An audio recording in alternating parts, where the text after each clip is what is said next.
자, 지금 경제 관련해서 우리 이제 경제 전문지나 일반 뉴스들이 지금 최고의 경제, 단군 이래 최고의 성과를 거두고 있는 한국 경제가 망한다고 난립니다. 이게 어제 하루 종일 그젠가요? 아무튼 계속 포털에 떠 있는데 IMF가 한국 GDP 대비 국가 채무 증가 속도가 35개 선진국 중에 1위다. 그래서 국가 채무가 너무 빨리 늘어나서 이제 위험하다라는 식의 제목을 뽑아놓고 있습니다. 근데 이게 IMF가 도대체 왜 이런 기준으로 얘기를 재정 점검 보고서를 만들었는지 그 근거에 대한 얘기가 없어요. 그 문제는 뭐냐면 여기에서 말하는 거는 채무 비율이 올라가는데 지금 우리가 선진국 중에 1위다. 그러니까 채무 비율이 올라간다는 거잖아요. 그러면 기본 채무가 어떠냐? 원래 채무 가지고 있던 채무 비중. 자, 뭐 GDP 대비 이제 채무 비율이 뭐 같은 기간 35개 그 선진국의 채무 비율이 121.6%에서 118.6%로 3.0%포인트 내려갈 거라고 했거든요. 근데 채무 비율이 보면 보자. 한국이 그러니까 다른 나라들 얘기를 해드리면은 캐나다는 117.5 그리고 뭐 이런 식으로 다 100이 넘어요. 그러니까 숫자를 얘기할 필요가 없는 게요. 지금 근데 우리나라는 47.9에서 올해 51.3이거든요. 잘 생각해 보세요. 원래 얘들은 GDP 대비 채무 비율이 다 130% 이상이었어요. 미국, 영국, 프랑스, 독일, 일본, 캐나다 다. 근데 우리는 40%대였단 말이에요. 그래서 52%로 올라간다고. 오른 거예요. 그러면 당연히 원래 130이 넘던 애들이 거기서 더 10, 20 이렇게 오르면 걔들은 망하는 거고. 미국, 영국, 프랑스, 독일, 일본, 캐나다, 이탈리아로 구성된 G7의 GDP 대비 채무율이 139.0%입니다. 거기에서 이제 3.2%포인트 하락을 한다고 하는 거고, 우리나라는 47.9%가 51.3으로 3.4포인트 올랐다고. 내년에 3.8% 더 오른다고. 이게 얼마나 악질적인 헤드라인이냐면 원래 채무 비율을 보고 우리나라가 얼마나 재무 건전성이 뛰어난지에 대한 얘기를 했었어야 바로 되는 거예요. 그거예요. 그렇지. 이거를 퍼센테이지로 내놓으니까 이렇게 되는 거고요. 금액으로 따져놓고 보면 저쪽 애들 게 훨씬 높아요. 당연하죠. 그렇죠. 저쪽에는 국가 채무가 몇 천조 원을 넘어선 상태에서 한 달에, 아니, 그러니까 1년에 예를 들어 뭐 100억 불이 는다고 쳐도 이게 10%도 안 되는 비율이 나올 수밖에 없는 거거든요. 근데 우리는 워낙 낮은 수치에 있기 때문에 앞으로 올라가는 금액만큼 수치 비용이 큰 거지 금액 자체가 큰 게 아닌데 요거를 퍼센테이지 비율로 떼내갖고 율로 조지고 있는 거야. 율로.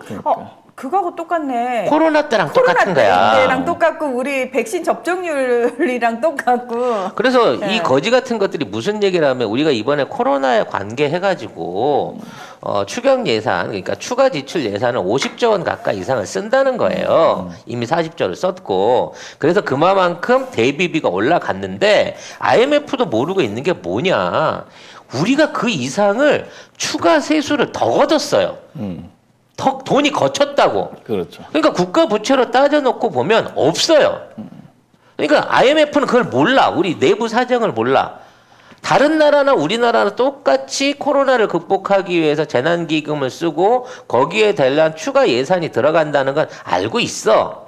근데 다른 나라는 그걸 순수하게 빚으로 조달했는데 우리나라는 수출이 너무 잘 돼가지고 올해에만 최소 60조에서 70조 이상의 추가 예산이 그러니까 세수. 추가 세수가 거칠 걸로 늘어날 걸로 대비를 하고 있고 거기에 맞춰가지고 정말 드럽게 알뜰한 홍남기 때문에 추가 비용을 안 쓰고 추가로 거친 것 안에서만 지급을 하고 있는 상황이니까 이만한 비중이 안 된다는 거예요. 자, 이게 문제가 되는 거면 우리가 뭐 올해 뭐 10% 이상이 늘어가지고 그러가면 한 20년, 30년 있으면 100% 넘고 200% 넘을 것 같잖아요. 2060년 가봐야 65에서 80% 된다고 말하고 있어요. 그러니까 지금 있는 상황에서 국가별 채무가 느는 거는 전 세계적인 현상이야. 우리나라만 안 느는 거예요, 거의. 다른 나라는 돈을 찍어내 갖고 막 쏟아 부었기 때문에 엄청나게 많은 채무 비중이 올라가고 있고 우리나라도 이마만큼 채무를 써야 이게 정상화된다라고 IMF는 알고 있지만 IMF가 간과하고 있고 우리나라 언론이 알고도 말 안 하는 건 우리는 이미 올해 추가 세수 수입이 50조 원, 60조 원 이상일 거라고 계산이 돼 있는 상태에서 이 돈을 쓰고 있다는 네. 거거든요. 그래서 근데 국가 부채 기사는 심심하면 나옵니다.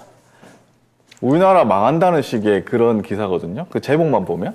근데 내용을 보면 아니야. 그래서 이 기사도 댓글 보면 연합뉴스인데 야 기레가 또 기레짓 했네. 뭐 이런 식으로 기사 되게 많아요. 그 댓글이. 그리고 기사 막판에 얘들이 이렇게 써요.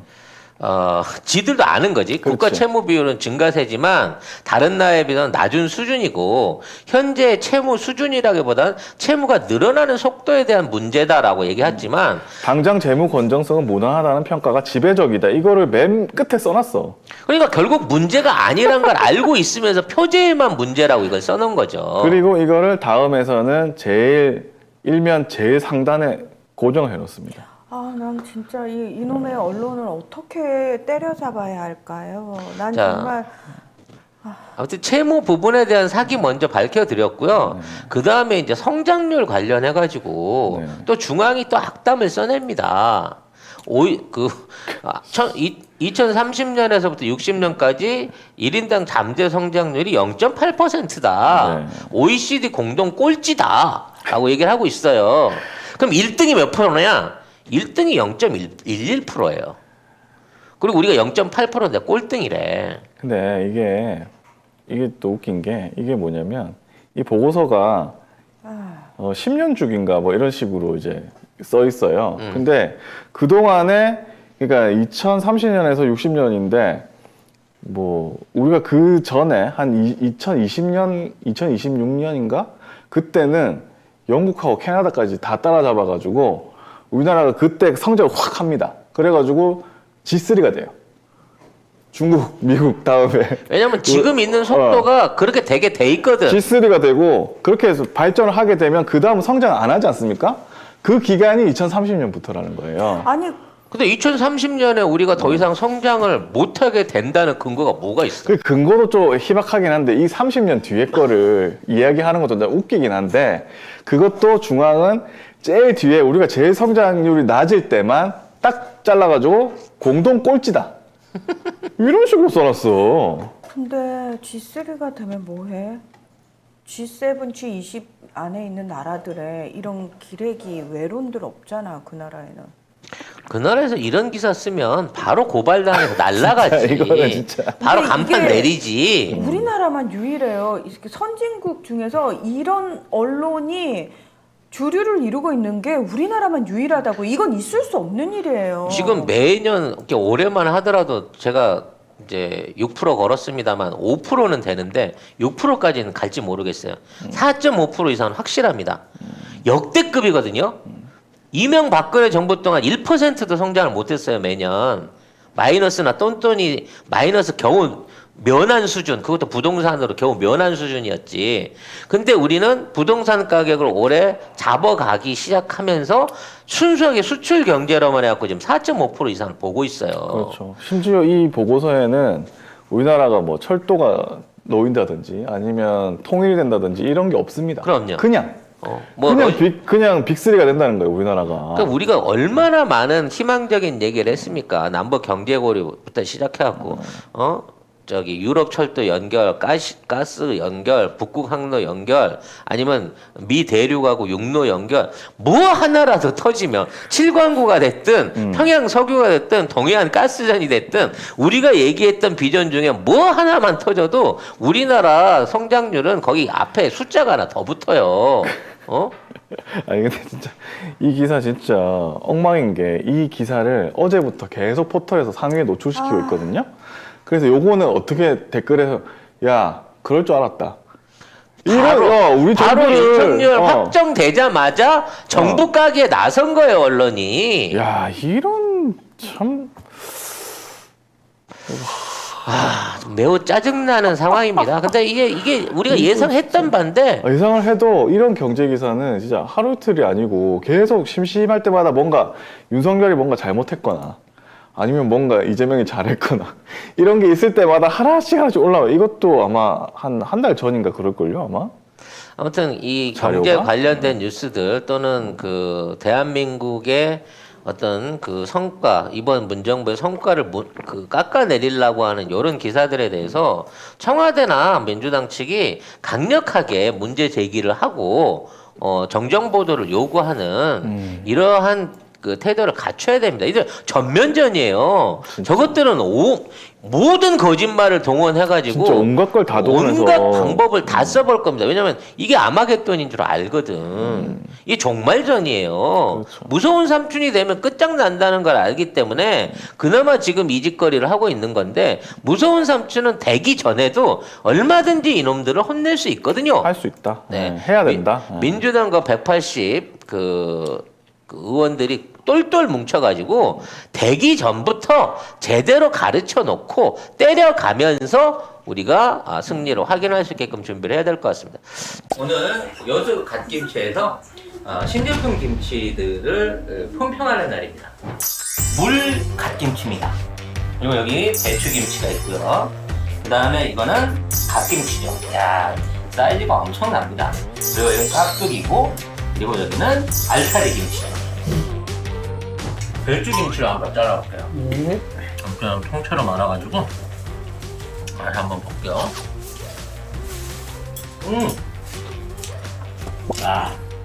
맛이 아주 기가 막혀. 머릿고기하고 같이 얹어가지고요. 엮어서 먹어보려고 합니다.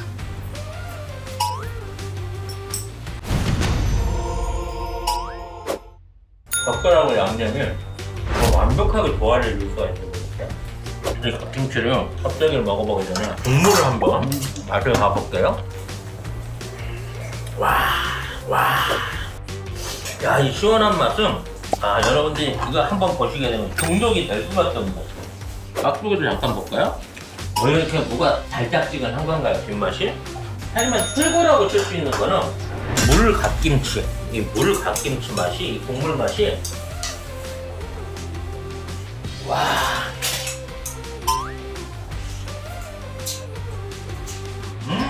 최고입니다. 이 맛은 6종의 신제품 김치들 전부 다 한번 맛보셔도 절대 실망할 일 없으시겠다는 자신감으로 말씀드릴 수 있고요. 기다리던 돼지고기 수육이 나왔습니다. 그냥 볼 거 뭐 있어. 이 김치로 그냥 싸가지고 바로 한 방으로 먹는 거죠.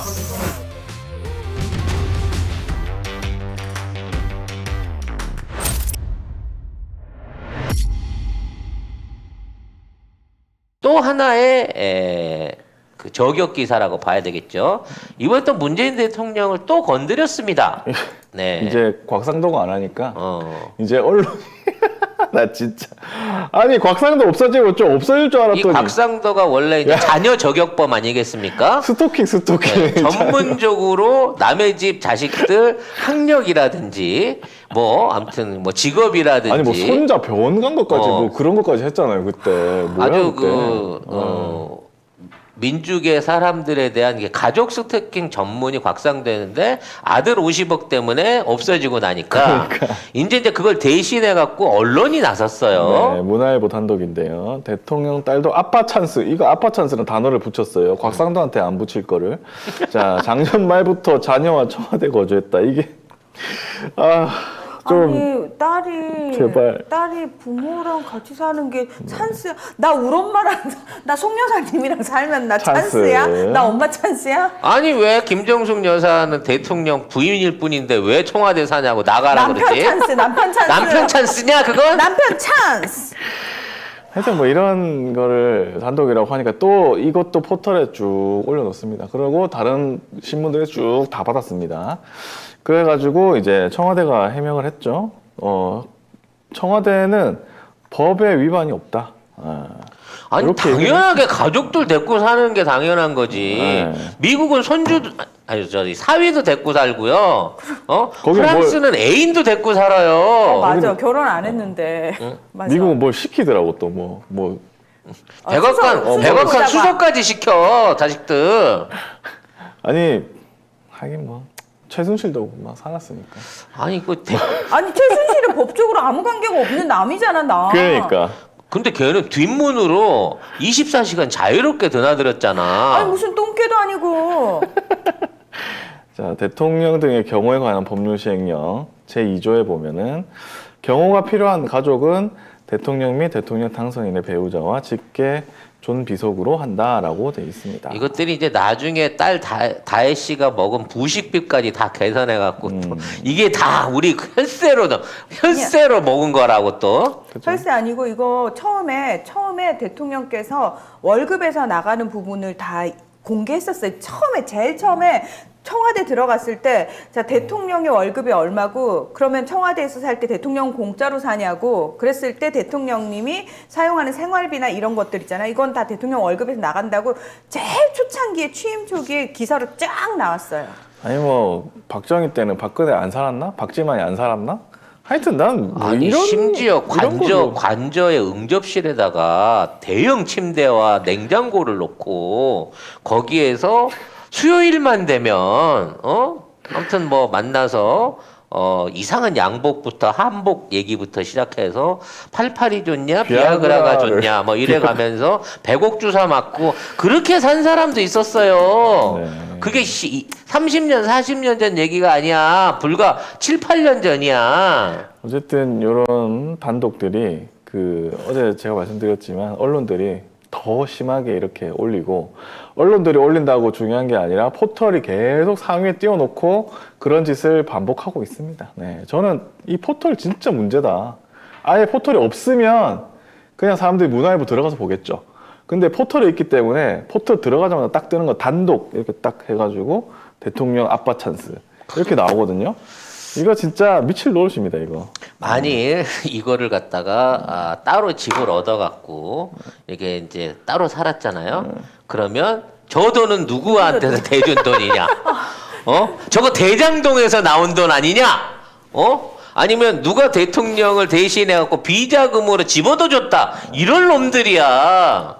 아니 그때 그랬잖아요. 그때 이재명 시장이 당시에 성남시 시절에 결제 도장 찍었다. 그게 단독이었잖아.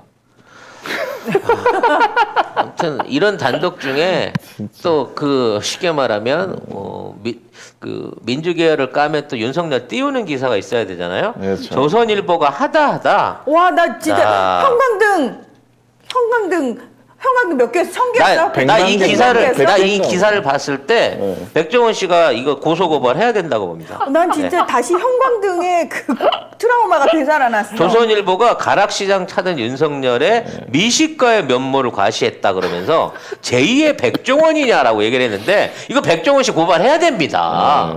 이거 뭐 넙대대한 거 말고 비슷한 데가 어디가 있다고. 네, 6일 기사인데 윤 후보는 이날 오전 7시부터 약 1시간 동안 가락시장을 찾았다.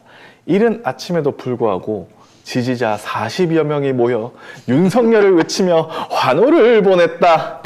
네. 이렇게 쓰고 있습니다. 거봐, 문화야가 자꾸 연기를 하니까 얘가 따라하잖아. 제가 이 어깨너머로 많이 배웠네요. 아니 어떻게 제2의 백종원이 돼 지가. 40명이나 환호를 보냈대요. 세상에. 40명이나? 네. 참 이른 시간이라 동원을 많이 못했나 보네. 네, 이른 시간에 프레카드까지 불구하고. 들고 나오는 고생했을 텐데. 그리고 거기에다가 윤 후보가 음식에 관해 본인이 갖고 있는 지식을 과시하는 모습도 포착됐다. 그래서 나는 진짜 대단한 요리 얘기를 할 줄 알았어요. 그랬더니 새우젓 가게에 가서 네. 새우젓은 콩나물국에도 맞고 돼지고기에 찍어 먹어도 된다. 이거 초등학생도 아는 얘기 아니야? 아니 이거를 이 자체가 단백질을 분해시키는 소화제다. 이게 지식을 과시하는 모습입니까? 얼마나 지식이 없으면 이런 걸 과시해? 심지어 세상에, 축산 코너에 가서 고기가 저렇게 비스듬하게 썰려 있으면 안창살이다라고 얘기했다. 여러분, 저희가 안창살 팔거든요. 네. 그 비슷하게 썬 게 아니에요. 진짜 고기에 대단하다. 마블링이 그렇게 보이기 때문에 비슷하게 누워 보이는 거지. 누가 회입니까? 고기를 대단하다. 비스듬하게 썰게? 아이고. 그러면서 동행한 국민의힘 권성동 의원은 제2의 백종원이냐? 고 농담했다. 아, 이 새우 젓 같은 얘기만 이렇게 하필이면 또 짚고 일어나고 아니. 이걸 조선일보가 기사라고 내면 과연 이걸 본 사람들이 아, 우리 윤석열은 대단- 검찰총장만 잘한 게 아니라 백종원- 새우젓도 잘하네. 어? 앞으로 백종원이 캠프에 그냥 바로 합류하겠네. 이러고 생각할 건가? 아니 그러니까 그 동정 쓸 수는 있습니다. 근데 제목까지 예? 미식과 면모를 과시하고 이게 제2의 백종원이냐까지 나오냐고. 예? 아, 왜 이래? 제목 이렇게 나와요? 왜 이러냐고. 도대체? 하여튼 아, 참 나 정말. 참 수준이 저희가 진짜. 저희가 송작가 TV에서 육젓 추젓을 팔고 있고 안창살을 팔고 있는데 지금 나오고 그러면 지식 대결 한번 해보자 그래. 아, 나 진짜 짜증스럽고요. 네. 참 웃기는 짓을 하고 있죠. 아우, 나 그래도 예. 진짜 와 박근혜 때랑 그대로 오버랩이 되네요. 근데 이런 기사를 저쪽 사람들은 좋아할까? 그건 모르겠네. 모르겠어요. 이런 수준 떨어지는 기사도 좋아할까요? 걔들은 뭐 지들이 수준이 떨어지니까. 어차피 뭐 이제 노출률로 해갖고 보려고 하는데 이런 거 보면 네. 참 언론도 궁색해. 극한 직업이에요. 극한 직업인 거고. 이러니 이제 정신과 다닌다 그러고 그래, 우울하다 조선일보 그러고 애들이. 눈물이 뚝뚝 떨어진다 그러고 월급 올려줘야 된다 그러는 거지. 우리가 이렇게 극한 직업인데 왜 월급 이게 사람 안 할 짓 올려줘요? 아닌데. 그리고 댓글에 조롱당하고 이러니까 얼마나 싫겠어. 자기 이런 기사 쓰기 싫은데. 나 이 댓글 이거 보러 가야 되겠다. 댓글에 뭐라고 조롱당하고 있는지. 제가 댓글을 예. 이런 기사 쓰는 기자들은 야. 무조건 이름을 먼저 밝혀야 돼요.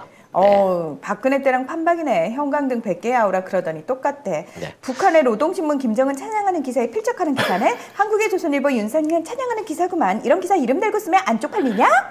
네, 요런 게 있네요. 아니 그 북한에서도 어디 지도를 가갖고 김정은이 새우젓 갖고 얘기는 안 해요.